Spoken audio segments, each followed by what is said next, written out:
হঠাৎ এই জায়গায় ডাকলে কেন? তুমি জানো না আমি তোমাকে কতটা ভালোবাসি। তোমার জন্য আমি রাতে ভালো করে ঘুমাতে পারি না। আমি তোমার সাথে বিয়ে করব। তোমার যদি কোনো আপত্তি না থাকে তাহলে তুমি তোমার বাসায় কথা বলে দেখো, যদি আমরা দুইজন বিয়ে করতে পারি তাহলে তো ভালোই হবে।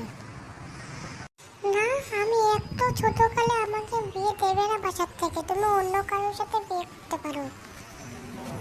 না, আমি তোমাকে বিয়ে করব। তোমাকে না ছাড়া আমি আর কাউকে ভালো লাগে না। তোমাকে দেখার পর থেকে আমার এই বুকটা চিনচিন করা শুরু করে দিয়েছে। তোমার সাথে আমি বিয়ে করব। দরকার হলে আমি তোমার জন্য প্রাণও দেব, কিন্তু আমি তাও তোমাকেই বিয়ে করতে চাই। কারণ তোমাকে আমার অনেক ভালো লাগে, আর আমার কাউকে ভালোবাসার কোনো শখ নেই। তুমি আমার জীবন সঙ্গী। আমি তোমাকে বলছি না আমি তোমাকে ভালোবাসি না। আমি এত ছোটকালে আমি বাসায় বলতে পারবো না যে আমি বিয়ে করব।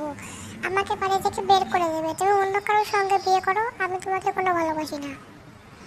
তুমি এরকম করছো কেন? আমি তো তোমাকে আমার জীবন সঙ্গী ভেবেছিলাম, তুমি এইরকম করলে আমার সাথে। আমি আমি খুবই কষ্ট পেলাম।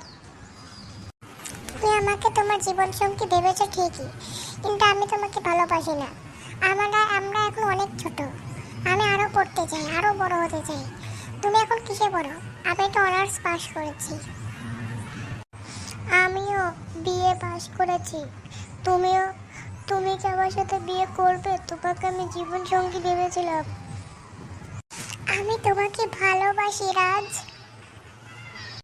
সত্যি বলছো তো, না আর কি করছো তুমি? তুমি কি সত্যি আমাকে ভালোবাসো? হ্যাঁ রাজ, আমি তোমাকে অনেক ভালোবাসি।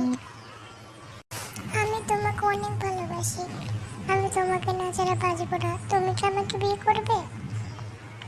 আমি তোমাকে আমার জীবন সঙ্গী ভেবেছিলাম, আমি তোমাকেই বিয়ে করব। তাহলে তুমি কাঁদছো কেন? একটু হাসো। তোমাকে হাসলে অনেক ভালো লাগে আমার। আমি তোমাকে অনেক ভালোবাসি। আমি তোমার সাথে বিয়ে করতে চাই। তাহলে বিয়ে সানাই বাজুক, শুনি একবার গানটা।